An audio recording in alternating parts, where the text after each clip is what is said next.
It is I, Tyler Forness, back with you again on this beautiful Monday evening. We're going to talk some Vikings, and we're going to talk from a betting perspective today.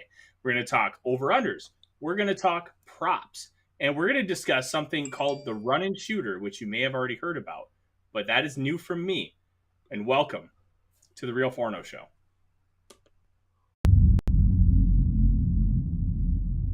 Welcome to the Real Forno Show. Tyler Forness, contributor at NBC Sports Edge, USA Today's Vikings Wire, Sports Illustrated's All Seahawks, along with being a member at Climbing the Pocket.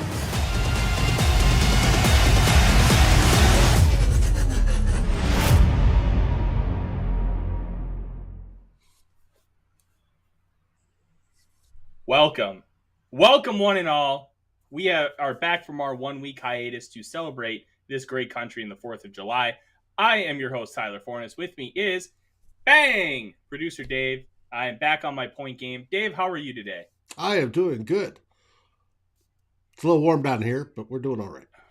I mean, as you can probably tell by my forehead, it's a little warm here. I just got finished grilling a steak and some kebabs and artichokes for the first time, which was an interesting experience. They are... Dave, have you ever grilled an artichoke before? I've had artichokes before, yes. No, but have you ever grilled them personally? No, I have not personally grilled them because I've had artichokes before. Yeah.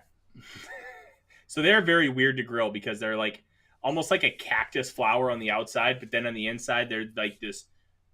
They're almost like melting. It's a very, very unique thing to try and grill, but they ended up tasting pretty good, and the wife was happy. So that's all that counts. Yeah, and after my grill fiasco, I got a new one, and the maiden voyage was smooth sailing. I was very happy. So, Dave, we're going to talk some gambling. Are you a sports bettor yourself? Generally, no. And when I do, I tend to lose. Hey, you know what? There's nothing wrong with that because it is hard to sports gamble. The best in the industry finish with about a 55% clip. My old boss at NBC, Thor Nystrom, who is now with Fantasy Pros, more specifically their site Betting Pros, where he is going to do all of his college football content. He, over a 10-year period, is at 54%, which is staggeringly good.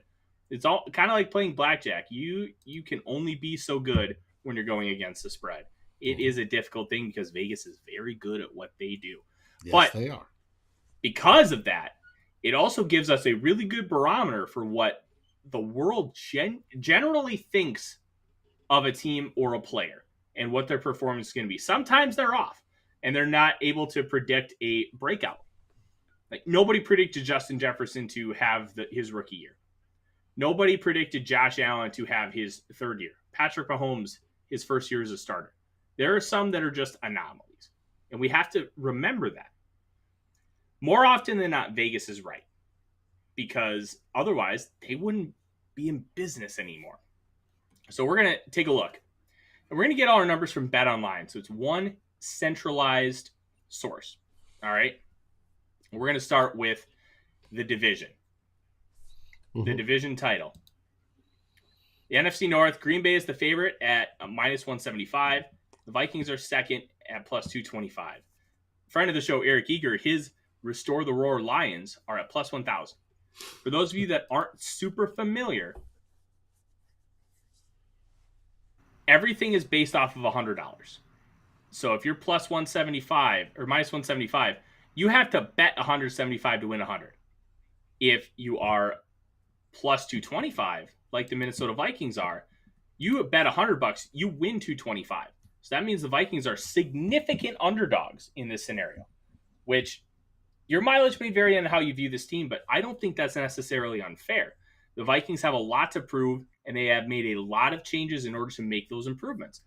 The big wild card is, will those improvements result in more wins? The Vikings last year won 8 games. Will they win 10 games, 11 games, 12 games? Because to win the division, they're probably going to have to do that. They're going to have to take a big step forward. And Vegas is not in the camp right now of, are they going to take that next step? Dave, do you think that that's a relatively fair assessment from Vegas? Oh, Vegas has them at 8.5 wins. which is an 8-1 record, perfectly normal for the Minnesota Vikings. I do believe, however, that our offense, the weapons that are there, and with the new O'Connell scheme, if they can work this, can be absolutely outstanding. Mm-hmm. And if it is, and on the defensive side, if they gel quickly learning the Donatel scheme and stay healthy, and everybody's got to stay healthy, that affects every team. If you stay healthy, I think they have a very, very good chance to win the division. I think Vegas is looking at Green Bay and thinking, oh, it's Aaron Rodgers. They've won 13 games, 3 years in a row. They're bound to get it. I don't think they're taking into effect that he has a brand new, basically, receiving core that he's got to work in. And the fact that he's given up and sort of fallen off the cliff once before, will he do that again? I think that's where the Vikings can excel. I can see Green Bay falling back. I can see Detroit getting better, and I can see Chicago being Chicago again this year. I could see us winning the division. Now, if you put $100 down and win, $225 or what was it? And that's a decent bet if you've got that money to play with. And it always, when gambling, my dad was very good at it. You want to play with money you can afford to. Do not go into stuff that you can't. And you want to, consider it, a night's entertainment. If you're going to Vegas and playing blackjack, hey, it's a night's entertainment. I could take $20 and, buy $20 worth of chip, play low-level table, and be there for hours. Mm-hmm. And that's I spend more than that, go to the movies. Yeah. So it's invest wisely. Don't always invest with your heart. That's generally what gets you in trouble. Mm-hmm. But I do think the Vikings can win the division. I think they can too, and I think plus 225 is good for a small play. I think with the questions surrounding Green Bay are 100% fair and valid. We all know the kind of longevity that Tom Brady has had, but we can't expect Aaron Rodgers to continue on that path. And it's a tough one because Rodgers has really not shown any signs of declining. In fact, he's gotten better each of the last 3 years. Really, ever since they drafted Jordan Love, he's just improved. Mm-hmm. One, credit to Aaron Rodgers, because after 2019, he looked like he was relatively cooked. And taking Jordan Love felt like a really smart play. It reinvigorated him, and now he seems better than ever. But Father Time catches up to everybody, and nobody wins. Peyton Manning, Drew Brees, Dan Marino, John Elway, Warren Moon, Andrew Luck to a certain extent. It finds a way. Brett Favre of 2010. Mm-hmm. It finds a way. When will that happen for Aaron Rodgers? Could be this year. It could be next year. Hell, it could be in 7 years. We don't know. But we know he doesn't have a safety blanket anymore. And that's going to be a run-first team more so than they have been in a decade plus. What will that look like? Will Aaron Rodgers be an MVP candidate? Will he trust his receivers enough? Because the biggest difference between Mahomes and Rodgers, Mahomes has inherent trust in whoever he's throwing the football to. Rodgers really only trusted Devontae Adams. He threw to other guys, and he felt comfortable throwing to other guys. But when the chips were on the table, it was Devontae Adams. And, oh, yeah, his name's Devontae Adams. He's gone now. There's Vegas. A lot of questions in Green Bay on how they're going to keep this moving forward. So plus 225, if you want to throw $20 down on it, you can make a decent amount of money. You're gonna get a full return of $65. That's worth your time. That'll get you taking the wife out to the movies, just like I talked about. Yep. And I'm a big, gambling is entertainment. Mm-hmm. Until you become somewhat of an insider, then you can manipulate the board. then you have an understanding of this, that, and you can take advantage of Vegas having poor lines. But if you're willing to spend $100 a night out of town, you're willing to spend $100 gambling. That's the best way I can look at it. And if I didn't mention before, we are getting our lines from our friends at betonline.ag. They have a comprehensive setup where they have odds for a lot of different things, and it's all in one place. So I feel like it's smarter to just use it from one place instead of jumping from site to site. Your mileage may vary on that. You may not care for Bet Online, and that's fine. But because sports gambling is technically not legal yet in the state of Minnesota, which is still utterly ridiculous. But edibles are. Oh, you heard the story about that, didn't you, Dave? Oh, yes. Oh, it was glorious. Oh, so glorious. I loved it. But let's continue on. Odds to win the NFC Championship. Now, this is going to tell you two things. One, how highly that Vegas views the Vikings as far as potentially being the Super Bowl representative for the NFC. And two, do they believe they'll make the playoffs? Because that's going to be laced into here. Tampa Bay's at 1, plus 375. The Rams are just behind it at plus 450, and the Packers at plus 475. Then it jumps to the Niners at plus 800.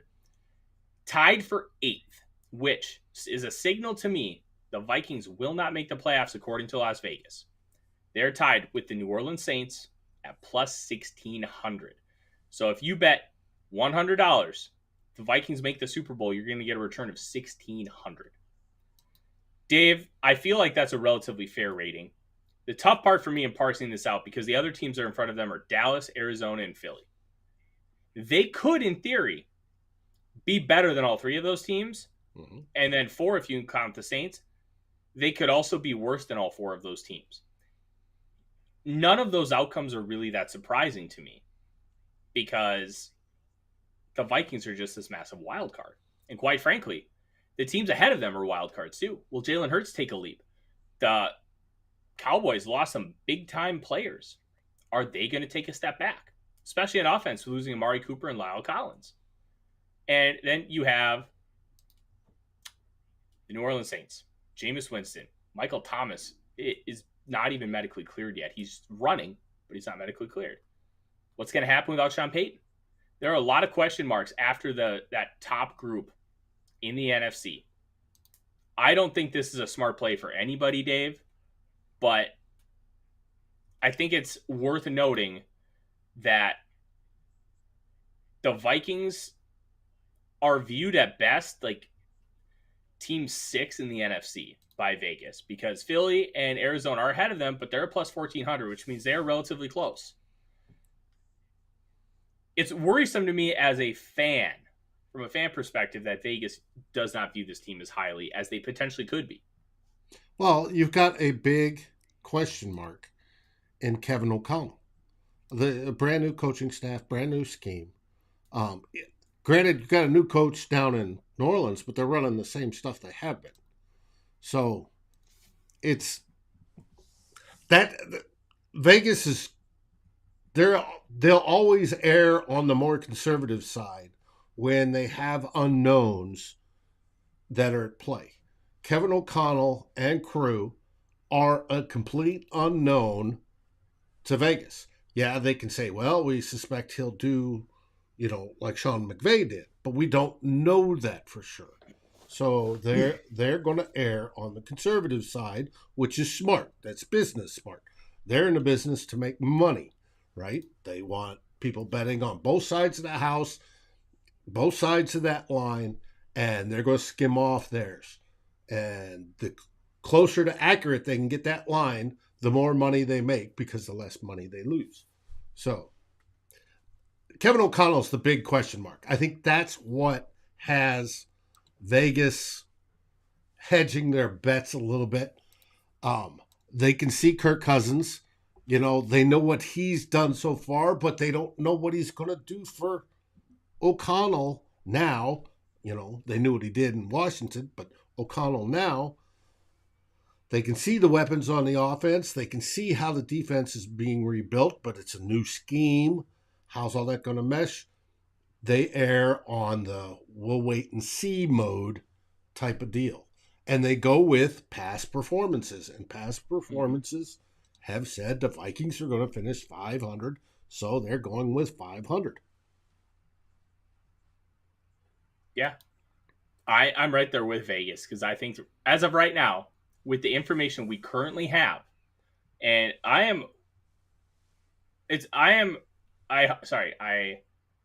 hold the right to change my mind at any time based on new incoming information.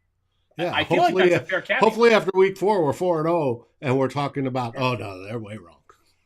Yeah. You know what? I have my biggest hesitations are with Kirk Cousins and him being able to rewire his brain. Mm-hmm.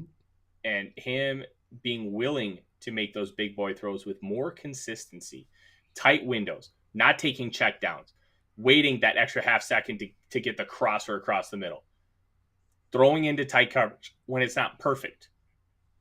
I have reservations that a 34-year-old person is going to be able to change that about themselves and how their mental makeup is. That's a very, very tough thing. It's a tough thing for a child to do, and that's when it's at its easiest. It's even harder for a grown man who's had these set characteristics about himself and set tendencies for so long. It becomes inherently difficult. I'm sitting right around a 500 football team, and we're going to kind of transition right into that right now.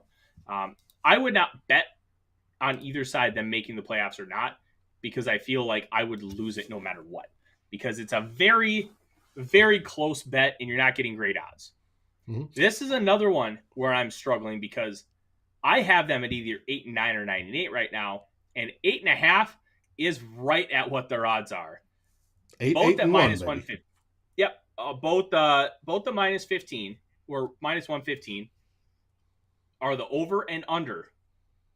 Right now, it's 9 wins on BetOnline. I'm not willing to touch that because unless you feel with a lot of conviction that this team is either going to be really good or stink, I can't touch it.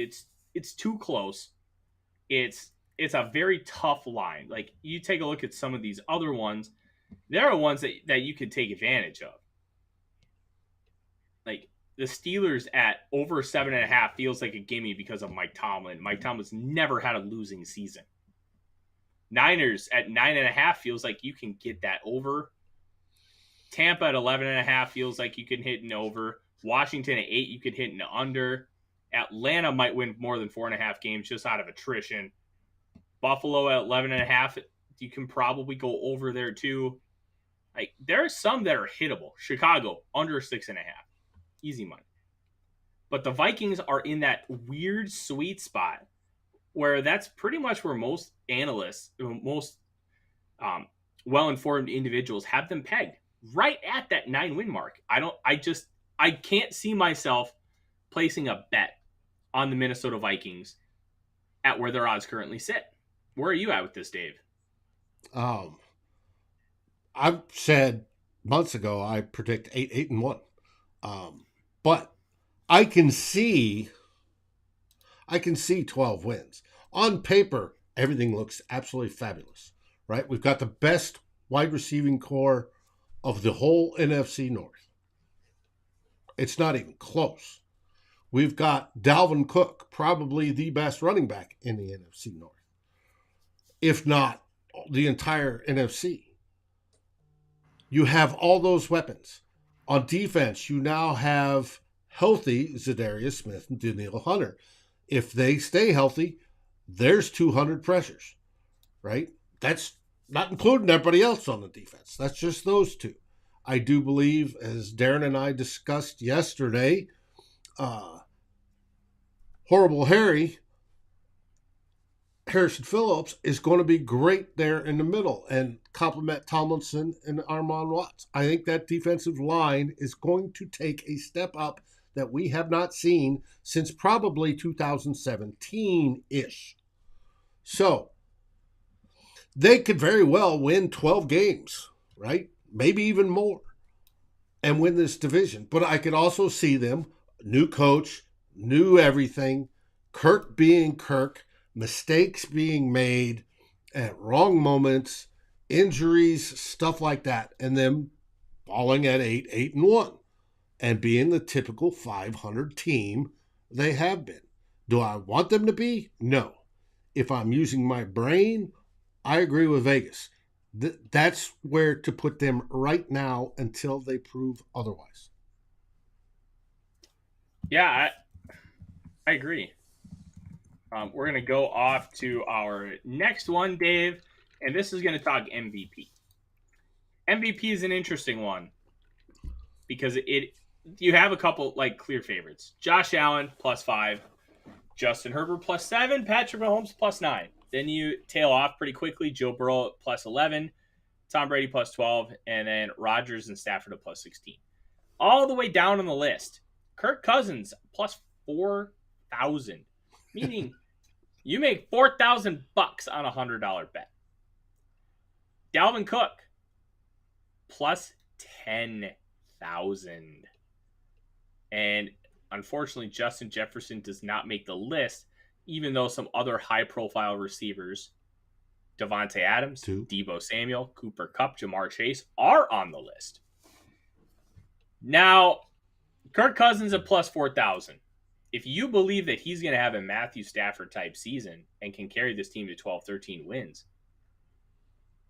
it's not a terrible dart throw. If you want to throw $10 down, you'll make $400 on a $10 bet. Right, it's only $10. So if you're willing to throw money away, that's worth the chance. I don't think that any of these guys, outside of maybe Josh Allen, I would throw some money down on Josh Allen at +500. I could not throw money on any of these guys, really. It's too big of a risk. There are too many components that are going to go into this. How consistent are they? Are they going to peak at the right time to be able to get the award at the end? Are their receivers going to hold up? How's their defense going to play? Mm-hmm. Like MVP, like you can carry your team, but if your defense lets you down 7 times, people aren't going to vote for you. It's how it should work because you carry them to a potential victory and the defense lets you down. But that's not how it works in the NFL. Never has been how it works.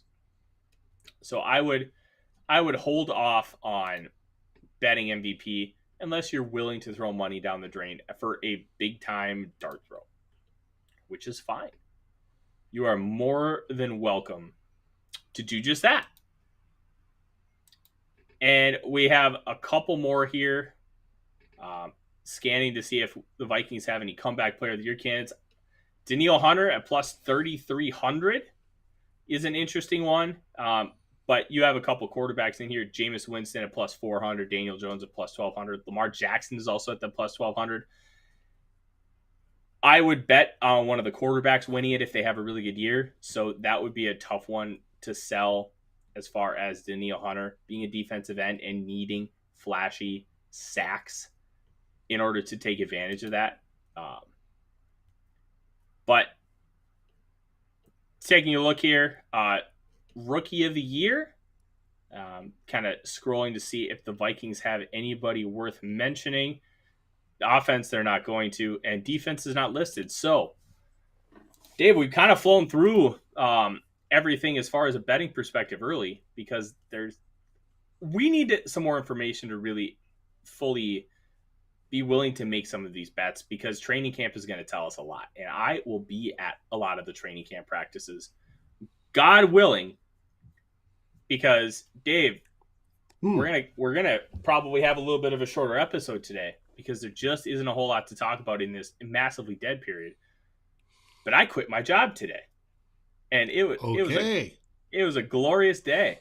And I quit my job because I'm going to be going full-time sports writer.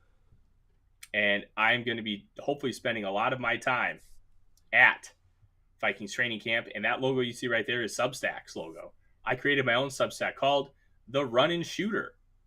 Now, the Run and Shooter is a combination of 3 things. Football, my love for the early 1990s Oilers run and shoot offense, and pro wrestling, which I will be doing. I will be writing about a bunch, just doing some random stuff. I'm going to be writing a lot of betting, writing a lot of like reviews, recaps, touching on breaking news.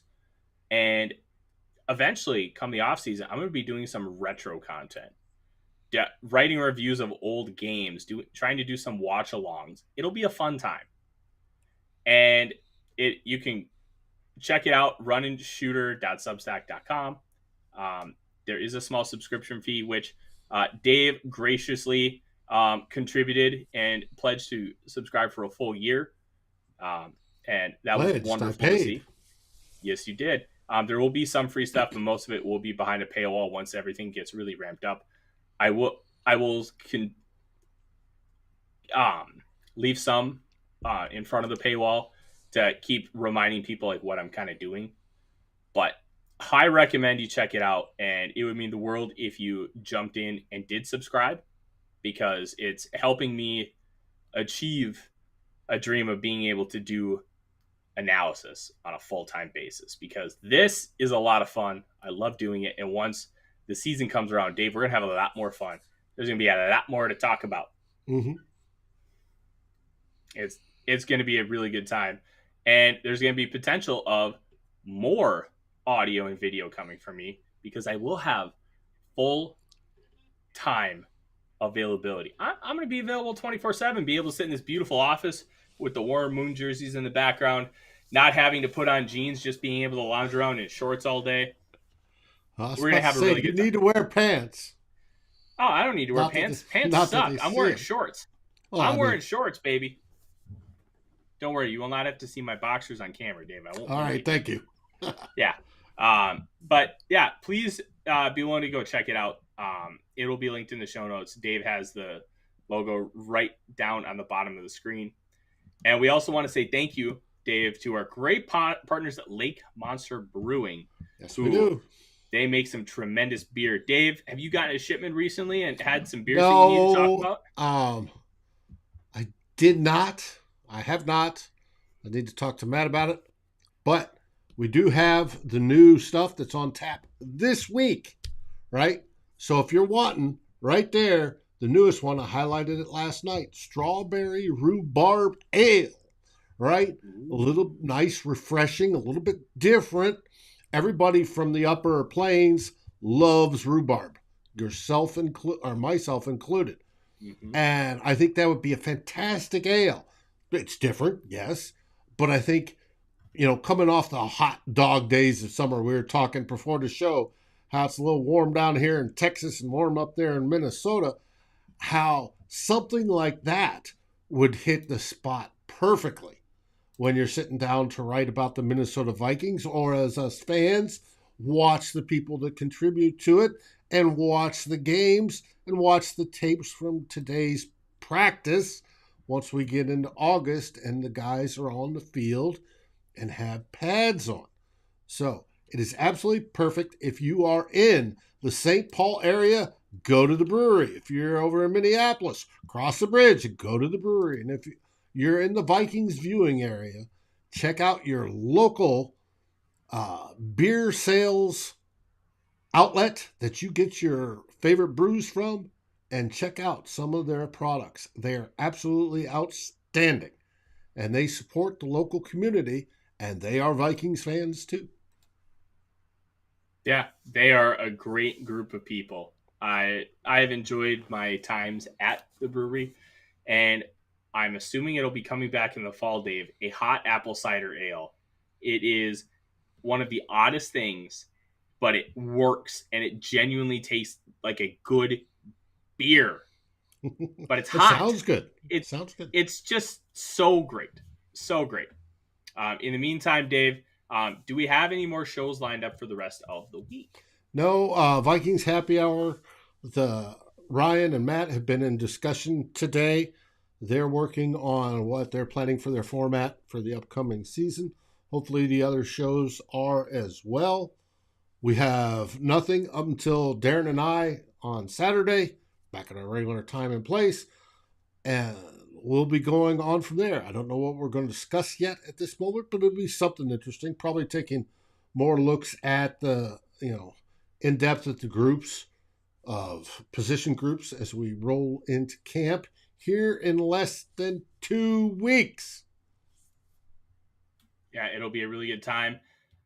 I potentially may not have a show next week. I'm going to try and make sure, but I have a lot that I have on my plate right now with finishing up at the liquor store and starting to transition into a life of working from home.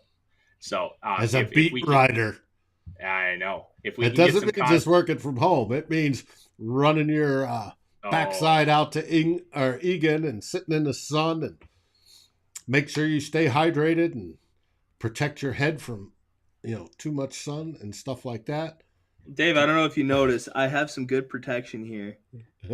Oh yeah, better than mine. I have to wear hats. But no. You'll do a lot of writing at home. Mm-hmm. Oh yeah. There's going to be a lot of writing. It's going to be a lot of fun. And I appreciate you guys being along for the ride. We will be doing a full preview show at some point, either this week or next week or the week after.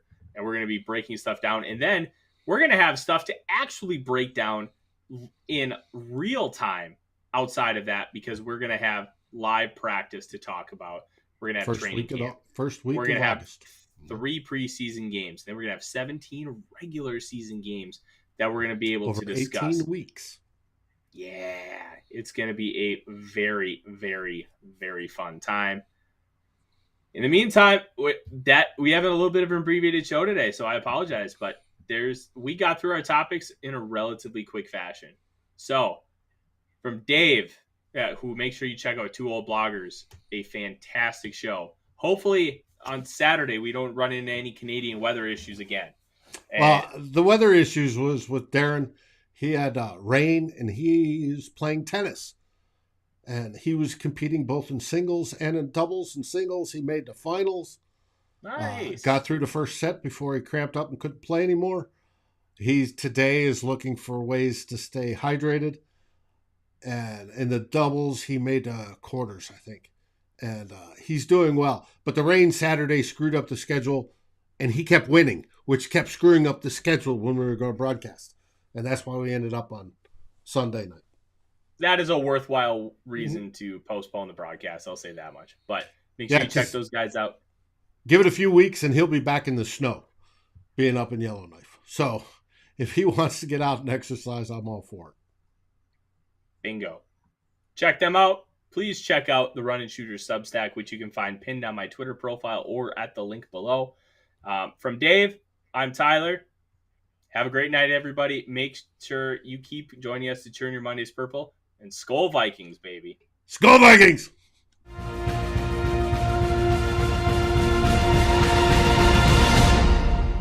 Thanks for watching. Like, subscribe, and ring the bell, and rate us on your favorite aggregator. And a special shout out goes to our partners, The Daily Norseman, where the best Vikings content can be found, and to Lake Monster Brewing, home of the best beer in Minnesota. Skol, everybody.